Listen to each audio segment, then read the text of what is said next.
তার কারণ আমি তন্ময়দার কাছে আসবো। তন্ময়দা, ভয়াবহ অভিযোগ শুধুমাত্র এক্সিট পয়েন্ট বা এমার্জেন্সি এক্সিট যেটাকে বলা হয়, বাসে, ট্রেনে, ট্রামে, প্লেনে সব জায়গায় থাকে এমার্জেন্সি এক্সিটে বিপদের জন্য, সেইখানে শুধু বন্ধ করা হয়নি, একেবারে রীতিমতো কনস্ট্রাকশন করা হয়েছে। মানে প্রদীপ্তবাবু যেটা বললেন প্লাস্টিকের গুদাম বা প্লাস্টিকের স্টল করা হয়েছে তা নয়, পুরো কংক্রিটের দেওয়াল তৈরি করে সেখানে অস্থায়ী দোকান তৈরি করা হয়েছে। মানে অস্থায়ী আমি কেন বলছি, বরঞ্চ স্থায়ী দোকান তৈরি করে দেওয়া হয়েছে সেখানে।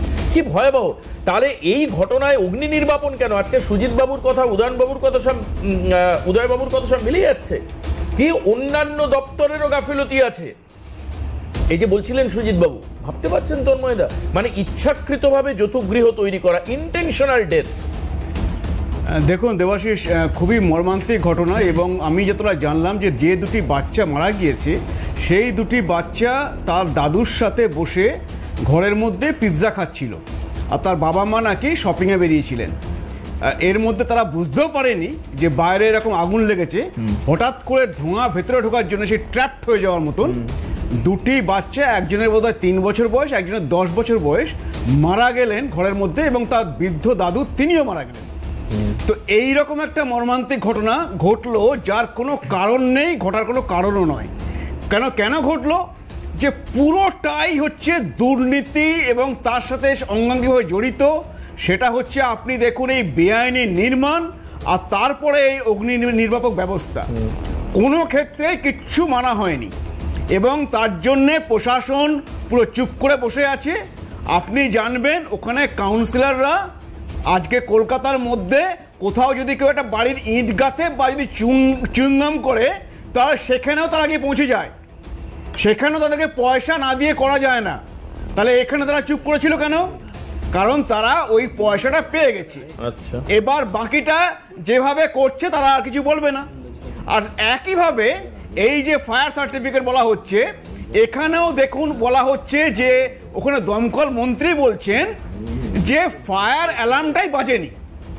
তাহলে একটা স্মোক ডিটেক্টর থাকে, যে কোনো জায়গায় আগুন লাগলে যে স্মোকটা উঠলো তাতে একটা অ্যালার্ম বাজে, মানুষ অ্যালার্ট হয়ে যায়। তো সেখানে সেটাও ঠিক নেই, বা হয়তো লাগানো হয়নি, বা একটা দেখিয়ে দেওয়া হয়েছে, সেটাও নাকি বাজেনি, সেটা আবার দমকল মন্ত্রী বলছেন। এটা দেখার দায়িত্ব কাদের ছিল? তারা কোথায় ছিল? সমস্ত জায়গায় জানবেন এই রকম, শুধু এই একটা ঘটনা নয়। আজকে এদেরকে বলুন প্রতিটা হোটেল, রেস্টুরেন্ট, যত জায়গায় আছে সব জায়গায় ইন্সপেক্ট করতে, কোনো জায়গায় দেখবেন না সব পয়সা দিদি হয়ে যাচ্ছে। আপনি কি করে আশা করছেন যে কালকের ঘটনার পর ইন্সপেকশন হবে? কারণ এর থেকেও তো বড়, মানে আকার, পরিমাণ এবং মৃত্যুর সংখ্যাতে বড় অনেক ঘটনা ঘটেছে শহর কলকাতায়।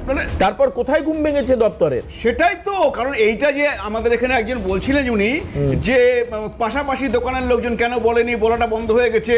অনেক সময় দেখা যায় কি বলাটা বন্ধ হয়নি, বললে তাদের উপরে হচ্ছে উল্টো চাপ আসে, যে আপনি কেন এগুলো বলেছেন।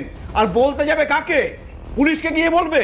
পুলিশকে গিয়ে বললে পুলিশ উল্টে বলবে যে আপনি ওখানে চলে যান, আপনার করে ভাবতে হবে না, মানে আপনার দোকানটা বন্ধ করে দেবো, আপনার দোকান বন্ধ করে। একদম এই জন্য তারা বলতে যেতে সাহসও পান না। একদম। তো এই জিনিস চলে আসছে, এবং একের পর আমরা ঘটনা দেখছি, আর মানুষের মৃত্যু দেখছি।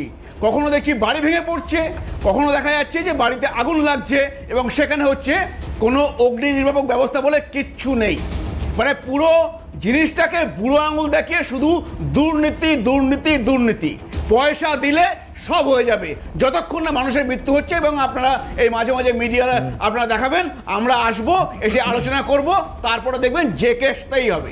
তো এই সরকার থাকলে আপনি কোনোভাবে আশা করবেন না পশ্চিমবঙ্গের অন্তত ভালো কিছু হবে। মানে অন্যায়ের বিরুদ্ধে তন্ময়দা যদি অ্যাকশন না নেওয়া হয়, মানে যদি প্রো অ্যাকশন না নেওয়া হয়, অ্যাক্টিভ অ্যাকশন, সেই অনেকটা আরো বাড়বে তো। কারণ যদি কোনো অ্যাকশন না নেওয়া হয়, আর তারা তো জানে পয়সা দিলে সব হয়ে যাবে। একদম। তবে কেন এই অ্যাকশন নেওয়া হচ্ছে না? আচ্ছা, একটু আগে প্রদীপ্ত